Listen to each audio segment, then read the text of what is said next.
algunas generalidades del derecho procesal administrativo. Empecemos diciendo que el derecho es uno, es omnímodo, pero para entender el derecho, para estudiar el derecho, se ha sistematizado en dos grandes ramas. El derecho privado, que regula las relaciones de los particulares, y el derecho público, que regula las relaciones del Estado y los administrados y los ciudadanos en general. De esta clasificación nosotros ubicamos al derecho procesal administrativo dentro del derecho público, porque en últimas los operadores jurídicos encargados de tomar una decisión en el campo del derecho administrativo o cuando hay un conflicto con una entidad pública, utilizando el proceso contencioso administrativo, son operadores jurídicos que están representando al Estado. Entonces, esa posibilidad de juzgar y tomar decisiones judiciales le corresponde a la rama judicial. Y para eso se vale, desde luego, en la jurisdicción de lo contencioso administrativo, de un proceso contencioso. Entonces encontramos ese campo del derecho procesal administrativo dentro de la rama del derecho público. ¿Y qué podemos entender por derecho procesal administrativo? Partimos de involucrar el concepto del derecho, resaltando que hay un conjunto de normas, principios, pautas, valores, reglas, mandatos, de tinte evidentemente jurídico, que se encargan de regular el proceso judicial que se surte ante la jurisdicción de lo contencioso administrativo. ¿Para qué? Para materializar los derechos subjetivos, el derecho sustancial de las personas, para promover la solución de conflictos y muy especialmente para garantizar la justicia desde el ámbito material.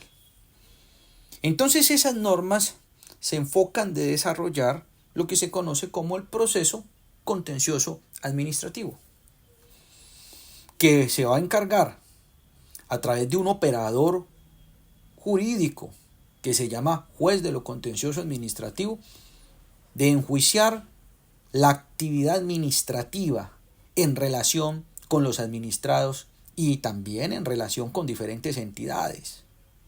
Y entonces nosotros encontramos dentro de ese derecho procesal administrativo el estudio de la demanda, la jurisdicción y la competencia, la contestación de la demanda, las excepciones previas, las excepciones de fondo, la sentencia judicial, el procedimiento de primera instancia, la audiencia inicial, audiencia de pruebas, audiencia de alegaciones y juzgamiento, la manera como se notifican las sentencias, la manera como se notifican los autos de sustanciación, autos interlocutorios, notificación por estrado, notificaciones personales, notificación por estado, recursos de reposición, recursos de apelación, la segunda instancia, los recursos extraordinarios, las funciones que tienen establecidas en la ley y en la Constitución política los jueces administrativos, los tribunales contenciosos administrativos, el Honorable Consejo de Estado, que componen lo que se conoce como la jurisdicción de lo contencioso administrativo. Pero estos temas entonces, desde el punto de vista de la fuente del derecho, ¿dónde los encontramos? La norma principal en materia del proceso contencioso administrativo es la Ley 1437 de 2011. Código de Procedimiento Administrativo y de lo Contencioso Administrativo. La segunda parte de ese código, relativa a la jurisdicción de lo contencioso administrativo, nos establece los pormenores que regulan ese proceso contencioso. Los temas que acabo de mencionar de manera general. Esa es la norma base, porque la primera parte de ese código está enfocada en el procedimiento administrativo, que serían las pautas, los requisitos, las etapas que deben seguir las diferentes entidades en el relacionamiento que tengan con los ciudadanos, con los administrados, a través de lo que se conoce como las actuaciones administrativas. Y esta segunda parte se encarga de establecer un procedimiento con el cual se enjuicia, por así decirlo, ese actuar de el operador administrativo, de la sede administrativa en relación a los ciudadanos. Entonces ahí uno puede marcar alguna distinción. En el primer momento, en la sede administrativa, se habla de un procedimiento administrativo o un proceso administrativo. Mientras que en la segunda etapa, en la segunda parte del código, estamos hablando de un proceso judicial que se conoce como proceso contencioso administrativo, porque hay un conflicto y va a ser un tercero el que va a resolver. Por eso es importante en esta materia de derecho procesal administrativo haber estudiado en un primer momento derecho administrativo general, en donde se establece el surgimiento del derecho administrativo, los procedimientos administrativos, los derechos que tienen los ciudadanos, la forma como deben actuar las diferentes entidades públicas, y que está en esa primera parte del código. Y también es importante estudiar el derecho administrativo especial, en donde encontramos contratación pública, responsabilidad del Estado, materias también complementarias como función pública, que sería derecho administrativo laboral, el derecho tributario, el derecho disciplinario, porque esta segunda parte establece la manera como se materializa el derecho sustantivo, que es o son normas de derecho procesal, esta segunda parte que se van a estudiar. Entonces, sí o sí, nos requiere tener un conocimiento previo del derecho público, incluso del derecho constitucional, del derecho administrativo general, del derecho administrativo especial. ¿Sí? Por ejemplo, si nosotros vamos a hablar de un medio de control como es el medio de control de nulidad y restablecimiento del derecho, pues para entender este medio de control, el estudiante tiene que haber estudiado como mínimo la teoría del acto administrativo, que se da en derecho administrativo general. Porque aquí se trata de que el medio de control de nulidad y restablecimiento del derecho es la manera como se controvierte el acto administrativo. Y entonces tiene que conocer el estudiante los elementos de existencia y de validez de los actos administrativos. Que a propósito de ese tema, aquí en este canal tenemos un video sobre ese tópico, el cual pues recomiendo que lo revisen. Entonces, miren la finalidad pues del derecho procesal administrativo. Ese derecho administrativo se da ante la jurisdicción de lo contencioso administrativo, que repito, tiene una estructura conformada por jueces administrativos, por tribunales administrativos y por el Honorable Consejo de Estado. Juzgados administrativos, tribunales de lo contencioso administrativos y el Honorable Consejo de Estado. Esa es la jurisdicción de lo contencioso administrativo, que tiene como característica que está por fuera de la jurisdicción ordinaria. Hay un dualismo jurisdiccional. Aquí hay una independencia, un juez independiente, imparcial y especializado, que es el juez de lo contencioso administrativo, que se encargará también de revisar cuestiones, y ahí hay una relación directa con el derecho procesal constitucional, cuestiones incluso que son de resorte en un principio, o que eran en un principio de resorte de la Corte Constitucional o de materia constitucional.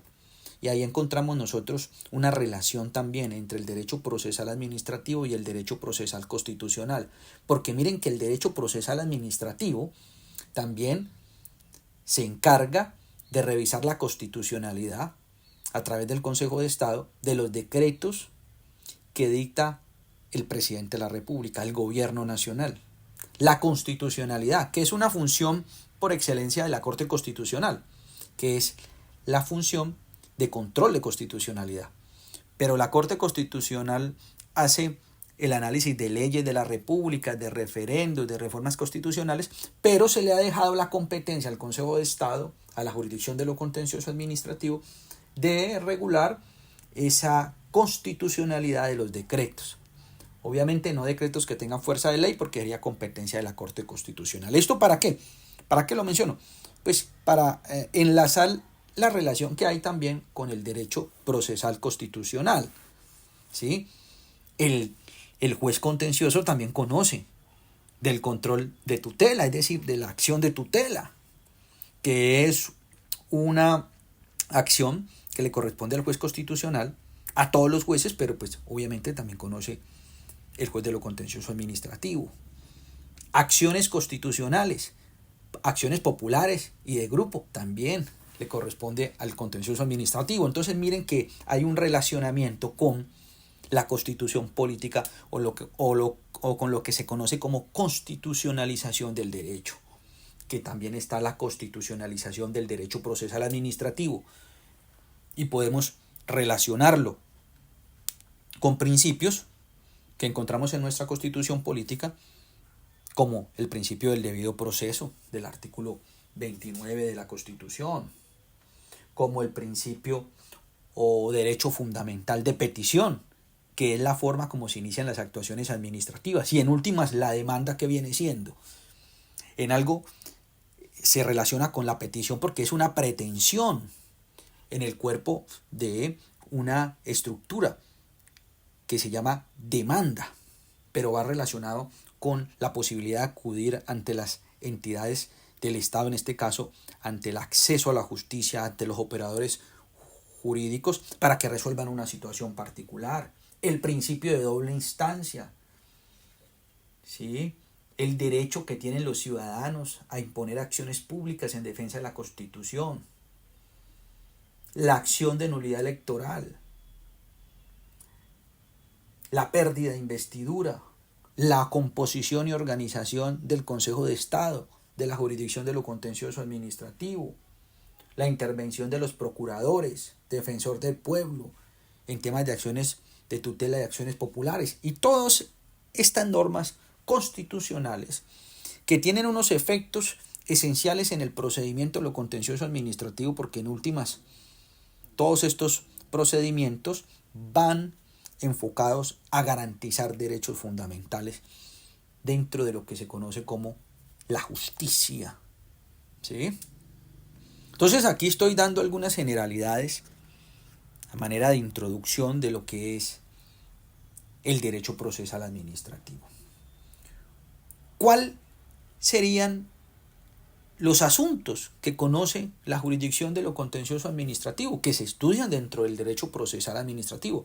Pues los asuntos son los actos, los hechos, las operaciones administrativas, las acciones, las omisiones de las entidades públicas, pero muy especialmente, y aquí viene un criterio sustancial de los asuntos que conoce esta jurisdicción, muy especialmente cuando hay una entidad o un particular que ejerza función administrativa. Porque recordemos, donde hay función administrativa está el derecho administrativo, y si hay un conflicto en ejercicio de esa función administrativa que no se logra resolver en sede administrativa, pues yo tengo que acudir a la sede judicial, que es a través del proceso contencioso administrativo, una serie de normas, en este caso, de derecho público, contenidas en la parte segunda de la Ley 1437 de 2011, que resolverán el conflicto a través de una decisión, a través de una providencia judicial. Es decir, que ahí juega un papel fundamental la función administrativa, el concepto. Y ese concepto se enseña en Derecho Administrativo General. Por eso, para los interesados en el estudio del derecho procesal administrativo, tienen que tener muy buenas bases en Derecho Administrativo General, Derecho Administrativo Especial y en términos generales en todo el componente del derecho público. Porque ese derecho sustantivo que se enseña en esa parte de estudio del campo del derecho, pues resulta indispensable, porque ese es el derecho sustantivo, y aquí estamos hablando sobre normas de derecho procesal que se encargan de hacer realidad, de materializar cuando hay vulneración ese derecho sustantivo. Ahí está la importancia, ¿sí?, del derecho procesal. ¿Qué más podría mencionar sobre este campo de estudio? Si bien hay un código, una segunda parte de la Ley 1437 de 2011, ese código tiene unas normas complementarias. La norma complementaria por remisión expresa del artículo 306 de la Ley 1437, complementaria al derecho procesal administrativo, es el Código General del Proceso. Ley 1564 de 2012, lo que antes era el Código de Procedimiento Civil. Hay una remisión clara, expresa, de que si existen vacíos en materia del proceso contencioso administrativo, se llenarán con lo establecido en el Código General del Proceso. Y también hay unas remisiones precisas en cada una de las normas, en algunas de las normas de la Ley 1437 de 2011. Por ejemplo, en materia de recurso de reposición remite al Código General del Proceso. En materia de pruebas, en varios puntos de pruebas hay una remisión al Código General del Proceso, antes Código de Procedimiento Civil. En materia de impedimentos y recusación, las causales están establecidas en el Código General del Proceso. Entonces, viene siendo el Código General del Proceso una fuente subsidiaria de el proceso contencioso administrativo, de las normas que rigen el procedimiento de lo contencioso administrativo. Entonces, quería en esta intervención hacer algunos apuntes generales sobre la materia de derecho procesal administrativo, invitarlos a que se apasionen por este tema y desde luego a recordarles que es importante en esta materia de derecho procesal administrativo tener muy buenas bases y estudiar a profundidad el derecho administrativo general y el derecho administrativo especial. Muchas gracias por haberme escuchado.